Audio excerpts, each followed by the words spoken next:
नमस्कार दोस्तों, मेरा नाम है माही और आप देख रहे हैं एसएम न्यूज़।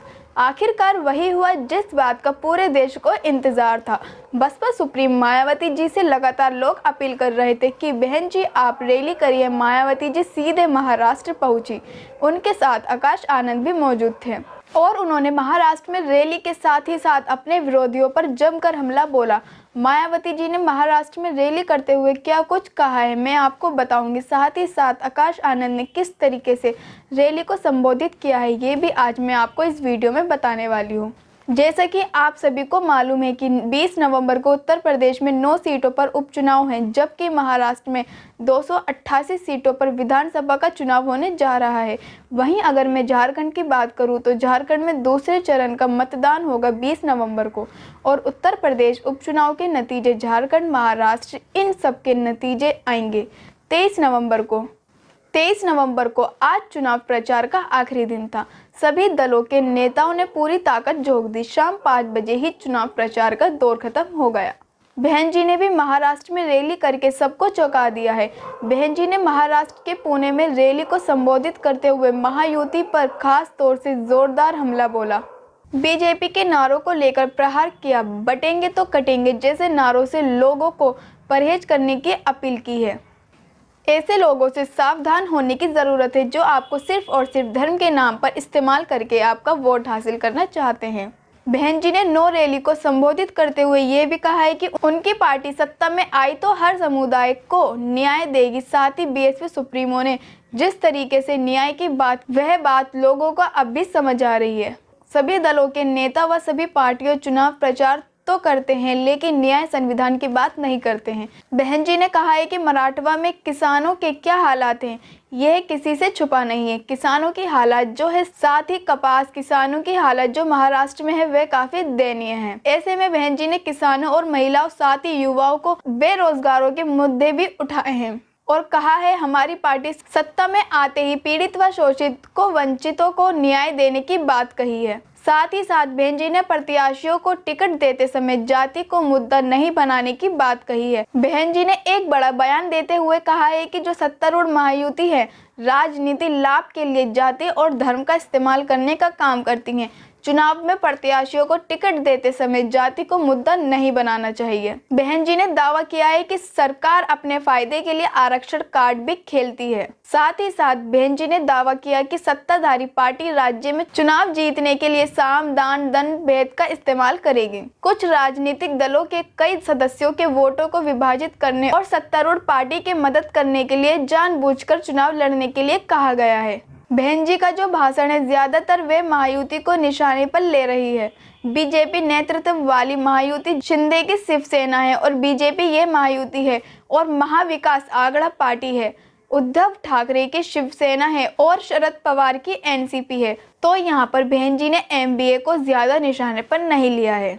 यहाँ पर उन्होंने महायुति को निशाने पर लिया है और जिस तरीके से बीजेपी के नेता जाकर बटेंगे तो कटेंगे का नारा लगा रहे हैं उसे भी मायावती जी बहुत ज्यादा नाराज दिख रही हैं। बहन जी की जो रैली थी खास तौर से मीडिया में चर्चा का विषय बनी हुई है क्योंकि बहन जी ने यहाँ पर पहली रैली की है महाराष्ट्र में और इससे पहले उन्होंने झारखंड में रैली को संबोधित किया है। हालांकि बहन जी की और रैलियों की डिमांड थी लेकिन समय की कमी की वजह से उन्होंने यहाँ ज्यादा रैली नहीं की। जब मायावती जी महाराष्ट्र पहुंची तो उनके साथ उनके उत्तराधिकारियों बीएसपी के नेशनल कोऑर्डिनेटर आकाश आनंद भी उनके साथ थे। आकाश आनंद ने यहाँ पहुंचकर बहन जी की जमकर तारीफ की, सभा को संबोधित भी किया। साथ ही बीजेपी पर जमकर बरसे और क्या कुछ नहीं कहा। आकाश आनंद जी ने कहा मैं सबसे पहले अपने महान सतो गुरुओं व महापुरुषों को भी खासकर महात्मा ज्योतिबा फूले महाराज श्री नारायण पर खड़े करने के लिए संप्रेरित की है और इनके बताए हुए रास्ते पर चलकर अब आदरणीय बहन कुमारी मायावती जी भी उनके अधूरे रहे कारवा को पूरा करने में रात दिन मेहनत के साथ लगी हुई हैं।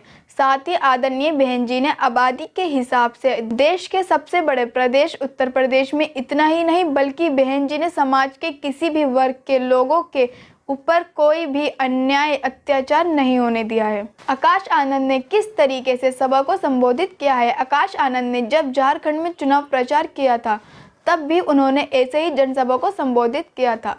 लेकिन उनके समर्थकों ने सवाल खड़े किए, कहा कि आकाश जी, आप पढ़ के भाषण मत दीजिए, पर्ची से भाषण मत दीजिए। हालांकि कुछ लोगों ने ये भी कहा कि मायावती जी बगल में थी, इसलिए आकाश जी ने खुलकर भाषण नहीं दिया। यह चुनाव प्रचार है, यहाँ पर सिर्फ जनता को ध्यान में रखना चाहिए। बहन जी खुद भी चुनाव प्रचार करने आई हैं और आकाश आनंद खुलकर अपने अंदाज में आएंगे तो पार्टी को और ज्यादा फायदा होगा। सलाह के तौर पर मैं बोल रही हूँ, बाकी जो लोग रणनीति बना रहे हैं वह अपने हिसाब से काम कर रहे हैं, अपने हिसाब से बेहतरी कर रहे हैं। तो महाराष्ट्र में आखिरकार बहन जी ने रैली को संबोधित करके सभी को चौंका दिया है, सभी को हैरान कर दिया है।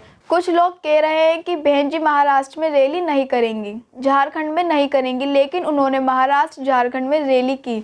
और उत्तर प्रदेश की बात करूं तो उत्तर प्रदेश में हालांकि बहन जी की रैली नहीं हो पाई है किन्हीं कारणों की वजह से। और अगर उनके नेताओं की बात करें, इंदु चौधरी या विश्वनाथ पाल जैसे तमाम जो नेता हैं, भीम राजभर जैसे, वह चुनाव प्रचार करते हुए नजर आए। इंदु चौधरी, विश्वनाथ पाल ने तो पूरा समाबाद दिया है और इंदु चौधरी ने जिस तरीके से चुनाव प्रचार किया, सबने कहा है कि उन्होंने मायावती जी के अंदाज में भाषण दिया और उनका भाषण इस समय काफी ज्यादा लोगों में पसंद किया जा रहा है। तो इंदु चौधरी किस तरीके से भाषण देती हैं, किस तरीके से बीएसपी की उपलब्धियां गिना है, मैं चाहती हूं उनके भाषण का एक अंश आप भी सुनिए।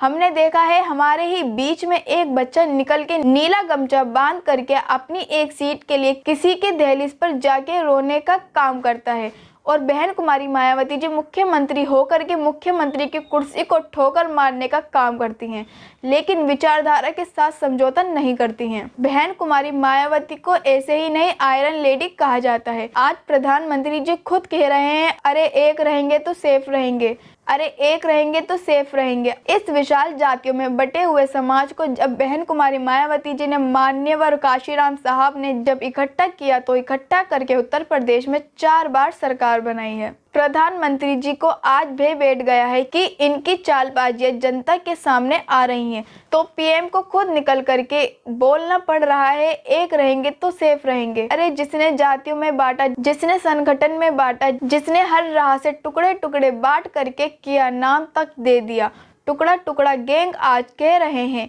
कि एक रहेंगे तो सेफ रहेंगे। तुम्हारा डर तो हमें दिखाई दे रहा है और वो डर अमित वर्मा जी की वजह से दिखाई दे रहा है, क्योंकि मैं बार बार कहती हूँ, अमित वर्मा जी उन तमाम भाग्यशाली प्रत्याशियों में से एक हैं जिनके लिए हमारे स्वयं माननीय प्रदेश अध्यक्ष, पूर्व प्रदेश अध्यक्ष और वर्तमान प्रदेश अध्यक्ष सिंह आपकी रक्षा के लिए अलग अलग बैठे हुए हैं। तो ऐसे में वो भय मुझे दिखाई दे रहा है। इस विधानसभा का भय प्रधानमंत्री की बातों से सुनाई दे रहा है, जब वो कह रहे हैं कि एक रहेंगे तो सेफ रहेंगे, ये भय बेटर रहना चाहिए। तो इंदु चौधरी किस तरीके से उत्तर प्रदेश उपचुनाव में चुनाव प्रचार कर रही हैं, यह आपने देखा। अपने तरीके से इंदु चौधरी भरपूर कोशिश कर रही हैं। इसके कटेरी में अंबेडकर नगर जिले की कटेरी सीट बसपा किसी तरीके से जीते और बसपा ने जिस तरीके से चुनाव प्रचार किया, कटेरी में वो देखने लायक था। कई वीडियो सामने आ रही हैं, विश्वनाथ पाल भी वहां पर चुनाव प्रचार कर रहे हैं और पूरी ताकत कहां जा रही है, कटेरी में बसपा ने झोंक दी है। हालांकि उत्तर प्रदेश में 9 सीटों पर चुनाव है, लेकिन ज्यादातर ताकत जो है कटेरी में लगाई गई है, फूलपुर में लगाई गई है, मजवा में लगाई गई है। हर सीटों पर अपने तरीके से बीएसपी ने प्रचार किया है। जैसा कि बहन जी को अच्छा लगा, उस तरीके से बसपा ने, नेताओं ने अपने स्तर पर चुनाव प्रचार किया है। गाजियाबाद में परमानंद गर्ग ने आज चुनाव प्रचार किया, रोड शो किया उन्होंने और आखिरी दिन था चुनाव प्रचार का, लिहाजा परमानंद गर्ग बीएसपी के उम्मीदवार हैं और गाजियाबाद में वह जीत का दावा कर रहे हैं। हालांकि हर सीट पर मुकाबला काफी टक्कर का है और इस बार का जो चुनाव है काफी दिलचस्प है। इसमें बीएसपी भी चुनाव लड़ रही है, एआईएमआईएम भी चुनाव लड़ रही है, एसपी चंद्रशेखर भी लड़ रहे हैं, बीजेपी समाजवादी पार्टी और आरएलडी मीरापुर में चुनाव लड़ रही है। तो बहुत दिलचस्प होगा यह मुकाबला। उपचुनाव जो है उत्तर प्रदेश का, वो सेमीफाइनल उसे माना जा रहा है। 2027 में विधानसभा का चुनाव होगा, तो देखते हैं क्या कुछ होता है। मायावती जी ने जिस तरीके से चुनाव प्रचार के दिन अपनी ताकत दिखाई, इसे लेकर आप क्या कहेंगे? और आकाश आनंद जी का जो भाषण था उसको लेकर क्या प्रतिक्रियाएं देंगे? कमेंट्स में जरूर बताइएगा। बहुत बहुत धन्यवाद। जय भीम साथियों, मेरा नाम है माही, जिसका आपको था बेसब्री से इंतज़ार। बहुजन समाज का ऐतिहासिक कैलेंडर 2025 अब आपके बीच आ गया है। आप अपना कैलेंडर आज ही बुक करवाएं।